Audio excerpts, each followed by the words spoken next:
Let's look at quarterbacks. We start with Aaron Rodgers because he's got Jacksonville. He's 66% available. Rodgers, as you said, Jay, it was his best game since week 3 of the season. In a pretty impressive performance through the air. Both to Devontae Adams and Garrett Wilson, each going over 100 yards. Sometimes you got to hit rock bottom, Connor, before you can make your way back up. And I think Rodgers did hit rock bottom in that Seahawks game where it was just a catastrophe all around. And look, he was much more accurate against the Dolphins. As we spoke about, he had more time with Fashanu in at left tackle. And he gets this super favorable matchup against the Jags that, by the way, they give up the most explosive plays in the NFL. You know who can create explosive plays? Devontae Adams and Garrett Wilson. So I think Aaron Rodgers, even though we may have written him off a few weeks ago or even a week ago, he's much more viable now. Yeah, I mean, it's been an up and down season for Aaron Rodgers, but at the end of it, he has 8 different games with multiple touchdown passes. Only 3 quarterbacks in the NFL have more. So there is potentially a high floor here. And to your point about Jacksonville and their defense, they also give up the second most fantasy points to opposing quarterbacks. So very favorable matchups for A-Rod.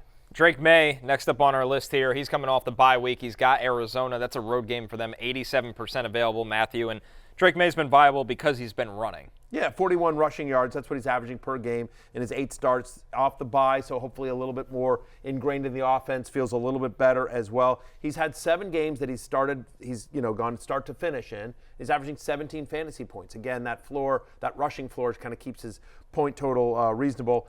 And I don't hate the matchup at Arizona, whose defense seems to have fallen off recently.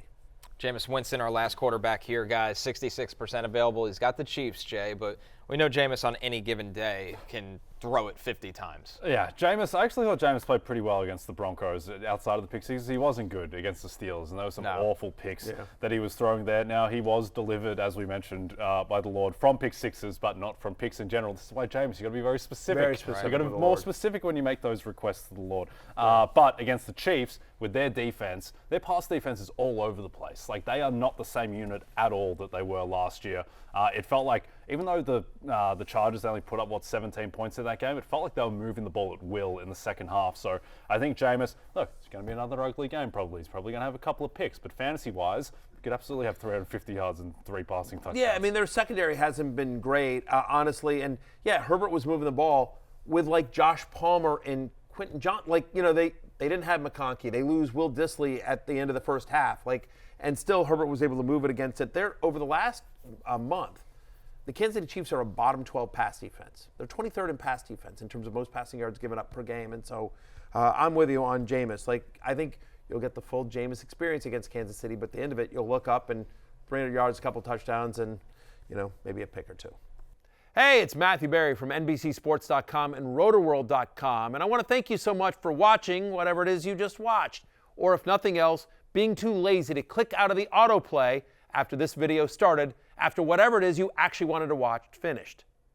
But now that you're here, I'd like to take a moment here to ask you respectfully now, okay? I'm asking you respectfully to subscribe to the NFL on NBC YouTube channel.